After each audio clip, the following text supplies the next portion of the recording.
Hi hello నమస్తే this is Suvarna welcome to Suman TV. ఈరోజు నాతో పాటు స్టూడియోలో ఉన్నారు స్పిరిచువల్ గురు అనంత సాయి కృష్ణ గారు.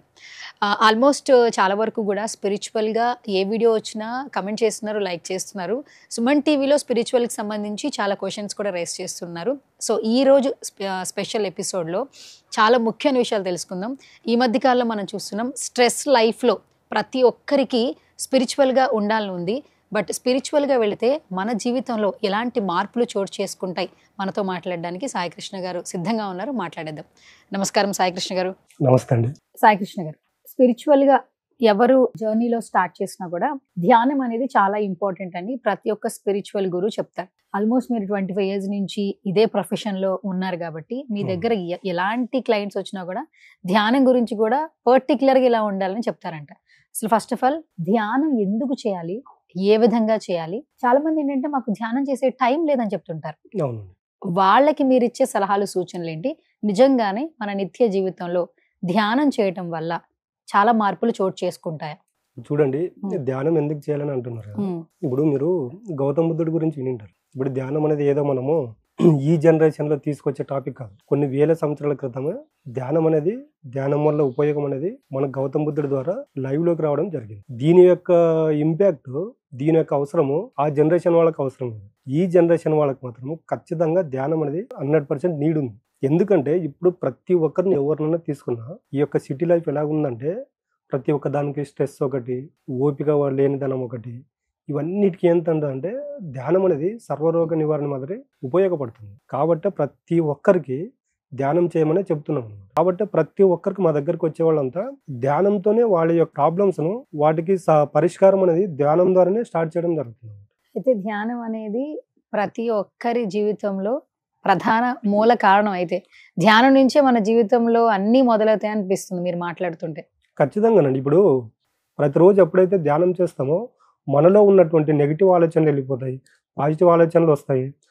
అప్పుడు ఏమవుతుందంటే బయట ప్రపంచంతో ఎలాగ ఉండాలి, ఇన్నర్ ప్రపంచంతో ఎలా కనెక్ట్ అవ్వాలని తెలుస్తుంది. దానికి ప్రతి ఒక్కరికి ధ్యానం చేయమని ఎందుకు చెప్తామంటే ఇప్పుడున్నటువంటి జనరేషన్కి ఖచ్చితంగా ధ్యానం అవసరం. కాబట్టి ప్రతి సమస్యకు ధ్యానంలో పరిష్కారం దొరుకుతుంది. కాబట్టి ధ్యానం చేయమని చెప్తున్నాం. సరే, ధ్యానం చేయమని చెప్తున్నారు. చాలా మంది దానికి టైం కేటాయించలేకపోతున్నాం అంటున్నారు. డాక్టర్స్ అనుకోండి 10 to 15 minutes చేయండి అని చెప్పి ప్రిస్క్రిప్షన్ లోనే రాస్తున్నారు. మీరు ఎలా సజెస్ట్ చేస్తారు ధ్యానానికి సంబంధించి? ఎంత సమయాన్ని మనం కేటాయించాలి? అదే అండి, ఇప్పుడు ఎవరికైనా కూడా ఒకే రోజు ఒకేసారి 30 minutes కూర్చోండి, 1 hour కూర్చోండి కూర్చోలేరు. ఎందుకంటే అది వాళ్ళకు అలవాటు లేని పని. రోజు ఏం చెప్తున్నానంటే ఎవరి వయసు ఎంత ఉంటుందో కనీసం అంతసేపు కూర్చోండి. కూర్చున్నప్పుడు డైలీ ఒక 2 నిమిషాలు పెంచుకోండి చాలు. స్టార్టింగ్ 15 నిమిషాలు కూర్చోండి. రోజు ఒక నిమిషం పెంచుకోవడం పోవడం వల్ల ఏమవుతుందంటే 1 month తర్వాత 40 minutes వెళ్ళిపోతాం. తర్వాత మనం లేవాలన్నా లేవలేము. ఎందుకంటే మన ఆత్మకు కావాల్సింది ఇదేనండి. యూనివర్స్లో ఏదైతే కాస్మిక్ ఎనర్జీ ఉందో దాన్ని రిసీవ్ చేసుకుంటుంది మన ఆత్మ అనేది. అప్పుడు ఏమవుతుందంటే మనం ఏంటో మన తత్వం ఏంటనేది మనకు బోధపడుతుంది. మనం ఏంటి, బయట సమాజంతో ఎలాగ ఉండాలని తెలుస్తుంది. కాబట్టి ప్రతి ఒక్కరికి ధ్యానం అనేది అవసరం అండి. మీరు ఎటువంటి స్థితిలో ఉన్నారు, ఇక్కడ డబ్బు ఉన్నవాడు డబ్బు లేనివాడు అనేది ముఖ్యం కాదు. ధ్యానం చేయండి. ధ్యానం చేయడం వల్ల ఏమవుతుందంటే మీ లైఫ్ స్టైల్ అనేది మారిపోతుంది. మీరేంటో మీకు తెలియాలన్నా, మన యొక్క ముద్ర కనిపించాలన్నా, మన మాట 10 మంది వినాలన్నా ధ్యానంతోనే సాధ్యం. కాబట్టి ప్రతి ఒక్కరు రోజు మీకు ఎంతసేపు వీలైతే అంతసేపు ధ్యానం కూర్చోండి. క్రమం తప్పకుండా 41 రోజులు కూర్చున్నారంటే ఖచ్చితంగా మీ యొక్క వ్యక్తిత్వంలో మార్పు అనేది వస్తుంది. చాలా మంది ఒక కంప్లైంట్ రేస్ చేస్తారు సాయికృష్ణ గారు, చెప్పండి. ధ్యానం మొదలు పెట్టంగానే ఆలోచనలు వస్తా ఉన్నాయి అంటారు. కొంతమంది ఏంటంటే ఆ స్ట్రెస్ వల్ల ఎక్కువగా ఏ సమస్యతో బాధపడుతున్నారో ఒక 5 నిమిషాలు అదే ధ్యానంలోకి వస్తుందండి, మరి ఏంటి నా పరిస్థితి అని అడుగుతారంట. అంటే మనల్ని ఎలా మోల్డ్ చేసుకోవాలి, ధ్యానం చేసేటప్పుడు పీస్ ఆఫ్ మైండ్ తో ఉండాలి, ఆలోచనలు ఏమి రాకూడదని ప్రతి ఒక్క స్పిరిచువల్ గురు చెప్తారు. మీరేం చెప్తారు మరి? అదే చెప్తున్నామండి, ప్రతి ఒక్కరికి ఆలోచనలు అనేవి వస్తూ ఉంటాయి. ఇప్పుడు నేను గత 25 సంవత్సరాల నుంచి మెడిటేషన్ చేస్తూ ఉన్నా. నేను స్టార్టింగ్ లో మెడిటేషన్ కూర్చున్నప్పుడు నాకు కూడా ఆలోచనలు వస్తాయి. ప్రతి ఒక్కరికి ఆలోచనలు వస్తూ ఉంటాయి. నేను ఏం చెప్తున్నానంటే థియరీకి ప్రాక్టికల్కి చాలా తేడా ఉంటుంది. మనం ఎంతసేపు ఉన్నా ప్రాక్టికల్కి వస్తేనే రిజల్ట్ అనేది ఉంటుంది.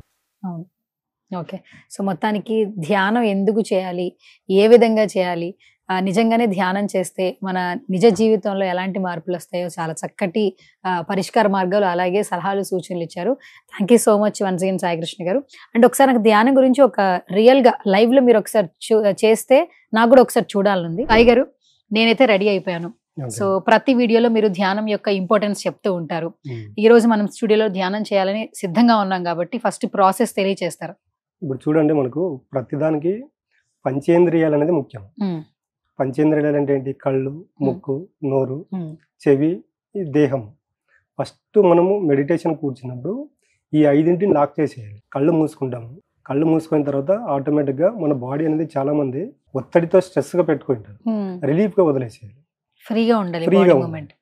బాడీ ఎప్పుడైతే మనము స్ట్రెస్గా పట్టుకుని కూర్చుంటాం ఏమవుతుందంటే బాడీ మనకు మెడిటేషన్కి సపోర్ట్ చేయదు. ఫ్రీగా వదిలేసి ఇలా చేతులు ఇలా ఉంటాయి కదా, ఇలా వేళ్ళలో వేళ్ళు కలిపి ఇలా బాడీని ఫ్రీగా వదిలేసి మన వెన్నెముక అనేది స్ట్రైట్గా ఉండాలి. చేతులు అనేది కొంచెం ఇలా పెట్టుకుని ఫ్రీగా వదిలేసండి. ఇలా ఓకే, ఫ్రీగా వదిలేసి వెన్నెముక స్ట్రైట్గా ఉండాలి. ఓకే, నిదానంగా కళ్ళు మూసుకోండి. నేను చెబుతూ ఉంటా, మీరు ఫస్ట్ ఫీల్ అవ్వండి. ఆటోమేటిక్గా మీకు తెలియకోకుండానే ఒక 5 to 10 minutes లోపు మీరే మెడిటేషన్లోకి వెళ్ళిపోతారు. ఫస్ట్ కళ్ళు మూసుకోండి.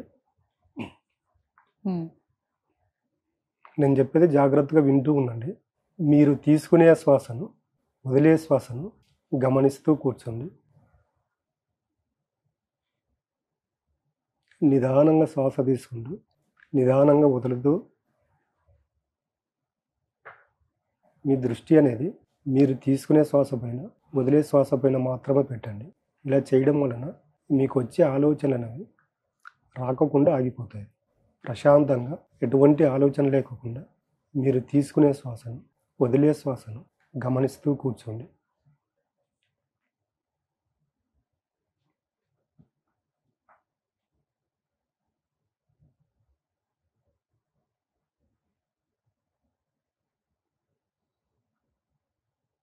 మీరు తీసుకునే శ్వాసను, వదిలే శ్వాసను గమనిస్తూ కూర్చోండి. మీరు శ్వాస తీసుకున్నప్పుడు మీ దేహంలో ఈ కాస్మిక్ ఎనర్జీ అనేది మీ దేహంలో ఉన్న ప్రతి నరం, ప్రతి కణం, ప్రతి అవయవంతో మమేకమై అనుసంధానమై మీ దేహం అనేది బరువుగా మారడం, మీ దేహంలో కొన్ని చోట్ల దురదలో రావడం, తల భారంగా మారడం, ఇవన్నీ గమనిస్తూ కూర్చోండి. పొరపాటును కూడా కళ్ళు తీయకండి. మీ తల బరువుగా అనిపించిన, మీ కాళ్ళు చేతులు బరువుగా అనిపించిన, మీకు దురదగా ఉన్న పొరపాటున కూడా కళ్ళు తీయకండి. మీరు కూర్చున్నంతసేపు వాటిని గమనిస్తూ అలా కూర్చొని ఉండండి. Last 5 seconds, last 4 seconds, 3, 2, 1, 0. మీ చేతులు నిదానంగా తీస్తూ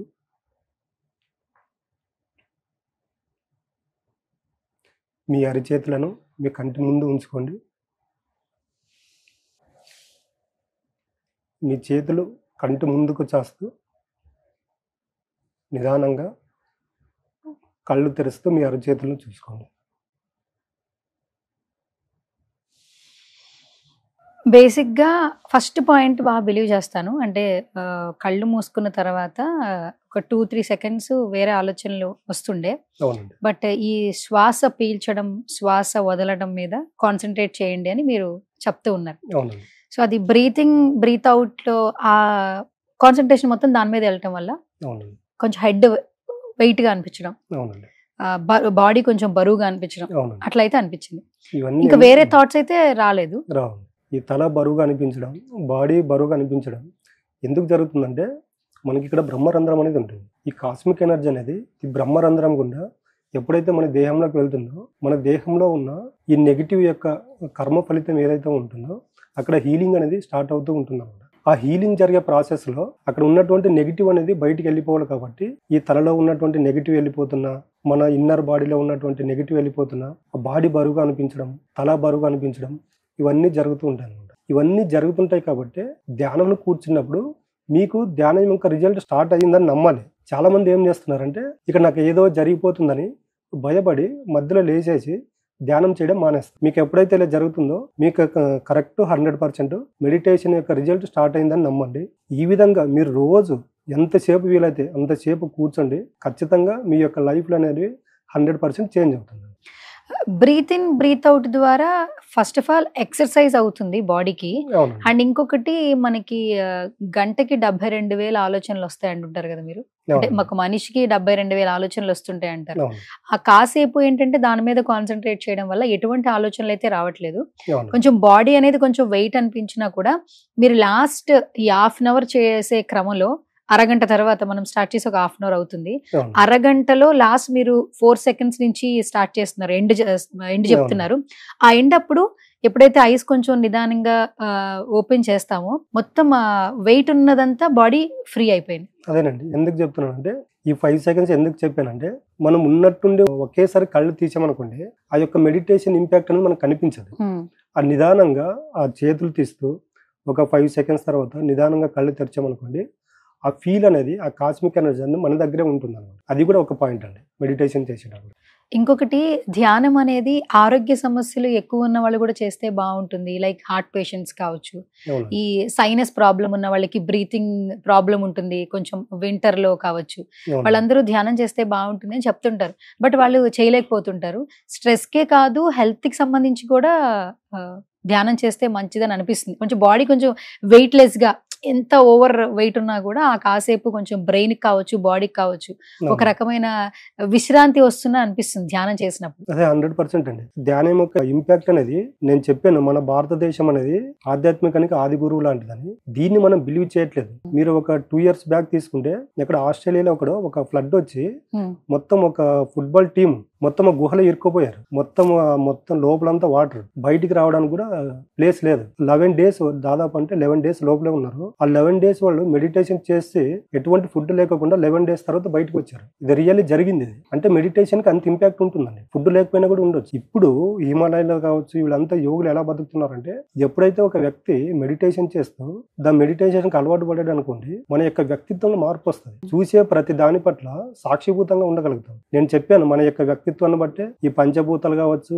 యూనివర్స్ కావచ్చు మనకు సపోర్ట్ చేస్తుందని. మన వ్యక్తిత్వం మారాలంటే ఖచ్చితంగా ఫస్ట్ అనేది మెడిటేషన్ అనేది వెరీ వెరీ ఇంపార్టెంట్. మీ యొక్క లైఫ్ మెడిటేషన్ తో స్టార్ట్ అయింది అనుకోండి ఆ రోజు వారి జీవితం బాగుంటుంది. ఇంకోటండి మెడిటేషన్ అనేది రోజు 2 పూటలు ఖచ్చితంగా చేయండి. ఎందుకంటే ఒక వ్యక్తి పగలంతా ఎక్కడ ఉద్యోగంలో కావచ్చు, వ్యాపారంలో కావచ్చు పగలంతా చేసి అలిచిపోయింటారు కాబట్టి నైట్ పడకపోయే ముందు ఒక 15 to 20 minutes మెడిటేషన్ చేశారనుకోండి నైట్ నిద్ర బాగా వస్తుంది. తర్వాత ఉదయాన్నే లేచి మెడిటేషన్ చేయడం వల్ల నైట్ అంతా మన సబ్ కాన్షియస్ మైండ్ యాక్టివ్ అవుతుంది కాబట్టి ఉదయం మెడిటేషన్ చేయడం వల్ల దాని యొక్క ఇంపాక్ట్ తిరిగి మరుసటి రోజు కూడా మనకు మొత్తం పాజిటివ్ వేలో జరగడానికి అవకాశం ఉంటుంది.